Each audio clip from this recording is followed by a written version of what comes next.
तो hello and welcome back guys, this is Vicky Kumar Sinha from VK Technicals. तो स्वागत है आप सभी का एक और ब्रांड न्यू वीडियो में। आज के इस ब्रांड वीडियो में हम पोको X3 हमारे सामने इसका रखा हुआ है, इसकी अनबॉक्सिंग करेंगे हम। ये फ़ोन है, जानेंगे क्या है इस फ़ोन के अंदर, इसके क्या स्पेक्स है वगैरह हम सब देखेंगे। तो वीडियो में आगे बने रहिए। चलिए स्टार्ट करते हैं वीडियो को।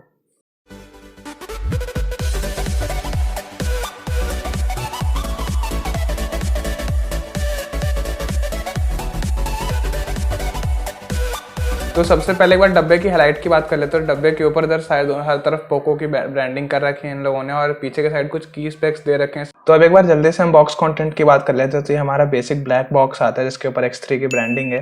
फिर हमारे पास ये सिलिकॉन केस आ जाएगा, इसका TPU केस, और उसके ऊपर से ये इसके अंदर हमारा एक सिम इजेक्टर टूल रखा हुआ है। और अगर आगे जाएंगे तो हमारे पास एक बेसिक हमारा फ़ोन पोको की ब्रांडिंग के साथ ब्लू कलर का 6128 वेरिएंट, ये हमारा पावर सप्लाई अडेप्टर मतलब, और एक हमारा टाइप सी चार्जिंग केबल हमारे पास आता है। इसके अगर फिजिकल ओवरव्यू की बात करें तो सबसे पहले हम नीचे देखेंगे तो नीचे हमारे पास इन लोगों ने दे रखा है एक टाइप सी पोर्ट, एक स्पीकर ग्रिल और एक हमारा 3.5 mm जैक दे रखा है इन लोगों ने। और अगर साइड की बात हो तो साइड में इन लोगों ने एक फिंगरप्रिंट स्कैनर दे रखा है इधर पर, और यहाँ पर वॉल्यूम अप और वॉल्यूम डाउन बटन दे रखा है इन लोगों ने। ऊपर से अगर देखा जाए तो ऊपर में भी मतलब बेसिक सेंसर्स दे रखे हैं इन लोगों ने। सामने की तरफ ये स्पीकर आपको दिख ही रहा होगा, और पीछे स्पीकर है मतलब स्टीरियो स्पीकर हैं इसमें। साइड में इसके इजेक्टर दे रखा है, और रियर साइड में इसका मैसिव से कैमरास दे रखे हैं जो कि आप देख सकते हैं यहाँ पर। और पीछे एकदम मस्त सी पोको की ब्रांडिंग कर रखी है इन लोगों ने। तो अब अगर डिस्प्ले की बात करें तो इसके अंदर जो हमारे पास डिस्प्ले आता है वो एक 6.67 इंचेस का FHD प्लस डिस्प्ले है, जिसमें कि कॉर्निंग और गोरिल्ला ग्लास 5 की प्रोटेक्शन दे रखी है। 120 हर्ट्ज का इसका रिफ्रेश रेट है जो कि काफ़ी एक अच्छी बात है, आजकल हर मिड रेंज फ़ोन में आता है। उसके ऊपर से इसमें 240 हर्ट्ज का टच सैम्पलिंग रेट है, HDR10 के साथ अवेलेबल है। तो डिस्प्ले मतलब IPS के हिसाब से, LCD डिस्प्ले के हिसाब से तो काफ़ी एक वाइब्रेंट और कलरफुल डिस्प्ले आता है इस फ़ोन के अंदर हमारे पास। तो यार अगर इसके कैमरा स्पेक्स की बात करें तो इसके कैमरा स्पेक्स तो काफ़ी अच्छे हैं। मतलब अगर इसमें 4 कैमरास दे रखे हैं और ये साथ में एक साइड में फ्लैश दे रखा है हम लोगों को। अगर इसके मेन कैमरा की बात करें तो सेंटर में है, ये बेसिकली 64 मेगापिक्सल्स का एक कैमरा है। एक इसमें एक अल्ट्रा वाइड कैमरा है 13 मेगापिक्सल्स के, और 2 कैमरा है इसमें 2+2 का, जो कि एक डेप्थ सेंसर है और एक मैक्रो लेंस है। तो कैमरा स्पेक्स उसके काफ़ी अच्छे हैं, और पीछे से दिखने में भी बहुत मस्त सा दिखता है एकदम। ये पूरा सर्कुलर सा फिनिश दे रखा है, और बड़ी बड़ी पोको की ब्रांडिंग कर रखी है इन लोगों ने, और बीच में कुछ अजीब से में टेक्सचर दे रखा है, अलग सा टेक्सचर दे रखा है। तो फ़ोन पीछे से दिखने में तो काफ़ी अच्छा दिखता है, और कैमराज भी इसके काफ़ी कूल हैं। आगे आपको कुछ सैम्पल्स दिखाएंगे इसके कैमरा के। अगर सामने की तरफ से बात करें तो इसका जो फ्रंट कैमरा है वो बेसिकली 20 मेगापिक्सल्स का कैमरा है, जो कि एक पंच होल डिस्प्ले के अंदर है। तो काफ़ी दिखने में बहुत ज़्यादा कूल लगता है, ये मस्त सा लगता है एकदम देखने में।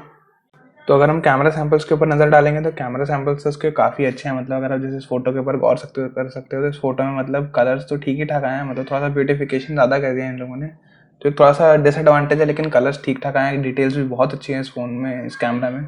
एक बार ये ज़रा 64 मेगापिक्सल्स मोड से जो फोटो ली गई आप इसके ऊपर एक बार नज़र डालोगे तो इसके तो क्या ही मतलब इसमें डेप्थ और वो लिया गया, कैप्चर किया गया डिटेल्स। अगर मैं इसको जूम करूँगा तो आप यहाँ से वो यू टर्न तक आप रीड कर सकते हो, मतलब कितना लंबा इसमें मैंने जूम किया है, और पूरा बोर्ड एकदम क्लियरली रीड किया जा सकता है, इसका टेक्स्ट जो लिखा हुआ है इसके ऊपर। तो बहुत ही अच्छी क्वालिटी है इसकी। तो पर पोर्ट्रेट मोड के ऊपर अगर जाएंगे तो पोर्ट्रेट मोड में भी काफ़ी अच्छा इसका एज डिटेक्शन काम करता है, और ब्लर काफ़ी अच्छा देता है। जैसे अगर आप जूम करके देखोगे तो मतलब बाल वैसे अच्छे से डिटेक्ट कर लिए गए हैं इसमें। तो ये भी बहुत ही अच्छी चीज़ है। और इसमें अगर रिकॉर्डिंग की बात करें तो 4K 30 FPS तक रिकॉर्ड कर सकता है। और मैं लिटरली इसमें भाग रहा था तब जाकर के स्टेबलाइजेशन आई है, तो आप इससे अंदाज़ा लगा सकते हो क्या स्टेबलाइजेशन है। तो यार इस फ़ोन में 6000 mAh की एक बहुत ही ज़्यादा बड़ी बैटरी आती है, और जो कि टाइप सी चार्जिंग और फास्ट चार्जिंग भी सपोर्ट करता है। तो ये 33 वाट की फास्ट चार्जिंग सपोर्ट करता है 6000 mAh की बैटरी में। इसका ये चार्जर हमारे पास रखा हुआ है, आप देख सकते हो। और ये मैक्सिमम 3 एम्पियर तक सपोर्ट करता है, जो कि बहुत ही अच्छी बात है। फास्ट चार्जिंग हो जाएगी 33 वाट की। और ये इसका एक टाइप सी कॉर्ड है जो ये रखा हुआ है सामने। तो इसकी बैटरी तो काफ़ी बढ़िया, मतलब आप गेम खेलो, आप कुछ भी करो, एक दिन तो ऑलमोस्ट अच्छे से निकाल ही देगी इसकी बैटरी। तो ये हमने फ़ोन को कर लिया है स्टार्ट, और ये देख सकते हैं मतलब ओपन करते हैं हमारे सामने ब्लैंक स्क्रीन आ चुकी है। और इसमें देखा जाए तो मैंने जो नोटिस किया उसमें मतलब ब्लोटवेयर की कोई कमी नहीं है यार। मतलब Amazon, WhatsApp, WPS office, games में इतने सारे गेम्स दे रखे हैं, जिली दे रखे हैं, मीपी दे रखे हैं, मतलब ब्लोटवेयर की कोई कमी नहीं है इस फ़ोन में। भले ही इसे क्लीन बोलते हैं पर ये मेरे को किसी भी एंगल से क्लीन लगता नहीं। बस क्लीन इस एंगल से कि इन लोगों ने यहाँ पर ये गूगल का फ़ोन और गूगल का मैसेजिंग ऐप दे रखा है, बाकी और कुछ क्लीन है ही नहीं इस फ़ोन में। मतलब मैं ऐसे क्लीन UI तो बिल्कुल भी नहीं कहूँगा। MIUI का एकदम बकवास सा वही वर्जन आ रखा है इसमें भी।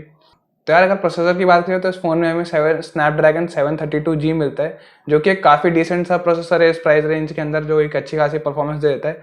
अगर मैं बात करूँ गेम्स की, जैसे कि हमारे पास यहाँ मैंने पबजी ओपन करके रखा है, इस गेम की बात करूँ तो इस गेम को अगर आप देख सकते हो तो मैं इस वक्त चला रहा हूँ, ये हमारे पास ग्राफिक्स में जाएंगे तो ये इसमें जो हमारा स्मूथ पे अल्ट्रा सेटिंग्स दे रहा है, और अगर हम जाएंगे मैक्सिमम इसमें HDR इसमें आता नहीं है, HD पर आपको ये हाई सेटिंग्स दे देगा।